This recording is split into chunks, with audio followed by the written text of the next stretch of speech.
Hi everyone, welcome back. This is Dami. In today's video, I'm going to show you my approach to mixing piano. Over the years, have developed my skill when it comes to mixing piano, finding the things that are wrong that I need to remove, the things that are right that I need to boost. So in this example, I'm going to show you what the piano sounded like before and what it sounded like after. So let's join me in the door and let's take a deep dive. All right, so here we are, and I'm going to play just a piano sound.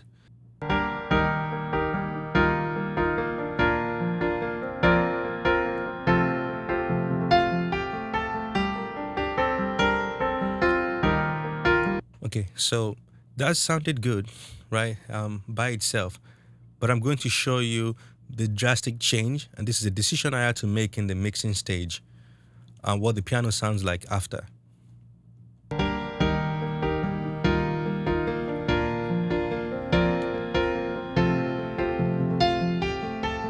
I'm gonna bypass it.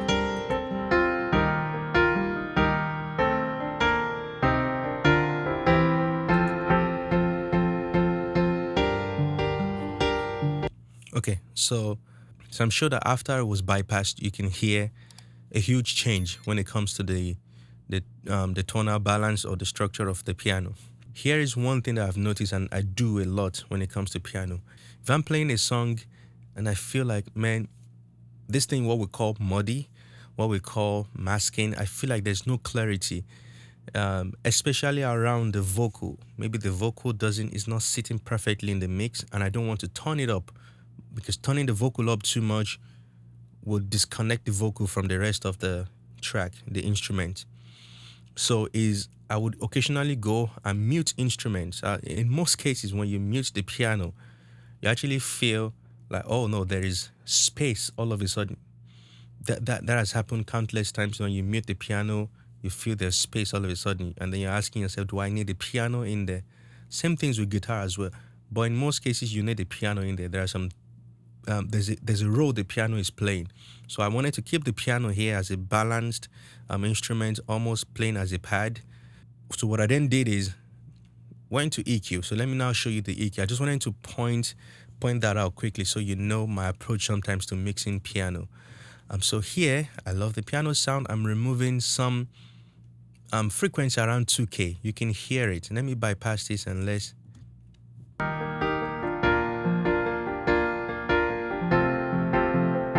And mostly I'm doing that just to create room for the vocal, because the piano, the most of the energy is right in front here. And I want to create room for the vocal. So I'm going to actually solo.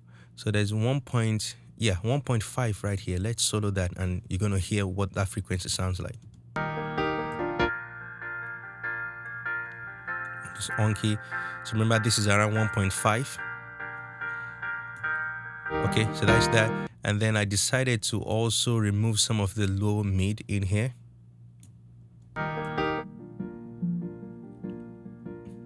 Right, not really pleasant. I'm not doing too much, about 2 dB is all I'm removing, and rolling off about 63 hertz on the piano. And then I'm boosting quite a lot at 3 dB at 5K. So I'm cutting before 5K, maybe around 2K I will cut, and then can boost in that 5K range. 4K, 5K range always sounds to be that sweet spot, and anything above, literally. But your mid-range, you have to be very careful with piano. So let's bypass this and bring it in.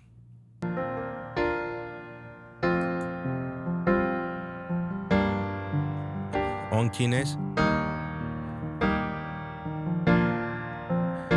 Listen to, it's hard to explain, but I'm gonna grab a different EQ, so I can maybe pinpoint your ears right to what to listen to help you pinpoint that sound.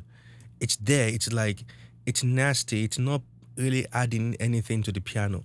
I use the word like resonance a lot, or it's a build-up of that particular frequency that is not nice. So that's what that is. And let's see if we can find it. Around here. I'm going to use maybe a band pass right here. Right. Let me change the Q. So right here, that's that frequency. You always find them here too, but the most important one here is this. See? So now I'm going to bypass this plugin, pause the song, bypass it, and then I'm going to play it. And I want you to hone in on that frequency.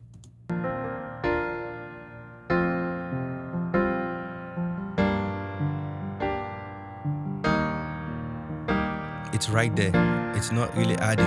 It's nasty. So this EQ right here is fixing that. It's fixing that. Right there. Let me boost it.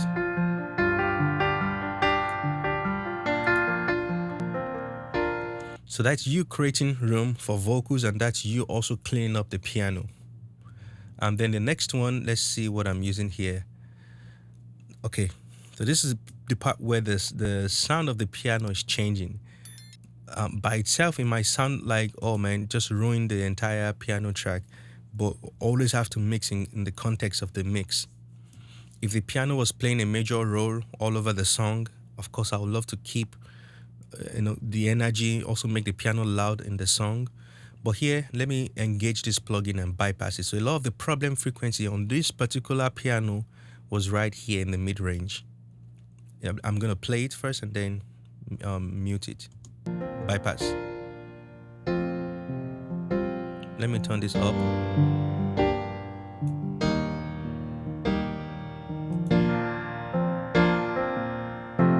Okay.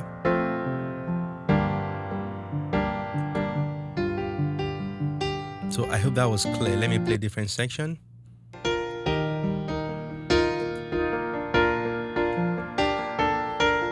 Right. So what are those frequencies? Let's boost them so you hear it. It's in the all of it is in the mid range. This is around 1.2. This is around almost 2K. Right. That's nasty.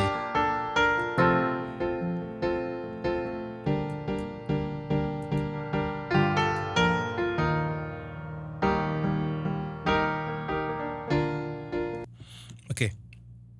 So that's the idea behind mixing piano. We're not done yet, but I just wanted to show you the EQ side of it, because that's really what I think, in my opinion, matters a lot. Well, but compression too, compression, because you can decide to, which we're gonna get there. You can decide to get a, compressed piano sound, and the goal is that you want people to hear it. That happens in you hear that in a lot of CCM, Christian music. That compressed sound. It's a sound that people desire, and it's actually a sound that is good if you want it. So you're basically getting rid of all the dynamics, but getting a tone using the compressor. Now, so I have this right here, the stereo width, and let's just hear what that is doing.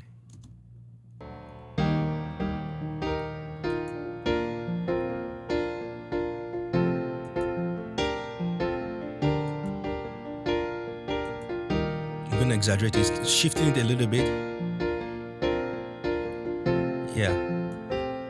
I mean, I'm always careful with like stereo width plugins. I think that the best one so far is still the one by, I shouldn't say the best one, but the one that I trust is really the one by Plugin Alliance, the B. Okay, this one doesn't have it. I think it's the mastering version that has. Let me pull that up.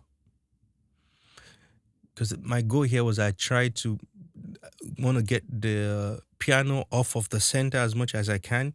There are ways that you can do that. You can use mid-side EQ. So I can control the side frequency, which this EQ lets you do that. I can control the mid and control the side separately. So it gives me room for my vocal in the middle. But yeah, talking about stereo width, I could maybe just use this. Never tried it on guitars, or on piano. But let's hear it.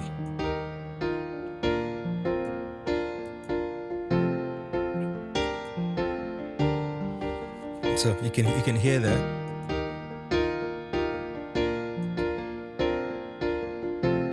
Yeah, And it's better to try it on individual instrument than sometimes on your main boss and stuff.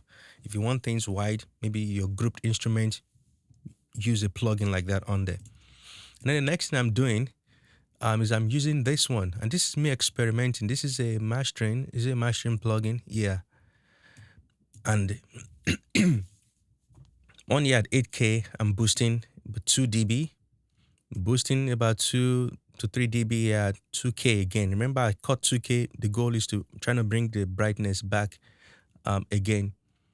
And then I'm deeping at 300, and I'm not boosting any low end. Sometimes I will do, but because the piano already sounds low. It sounds like, because we've been cutting a lot of mid, so there's no point boosting the low end again.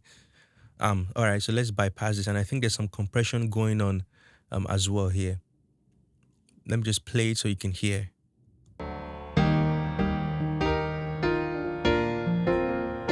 Bypass the EQ.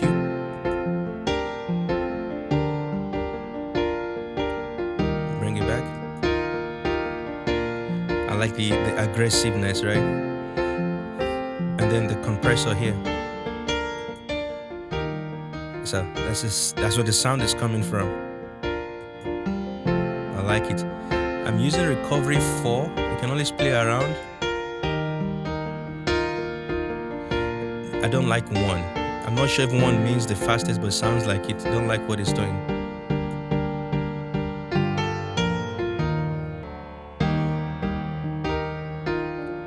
Okay, so that's a compressor. We're using 100 mix ratio. Let's bypass the processing. This is problem right here, right?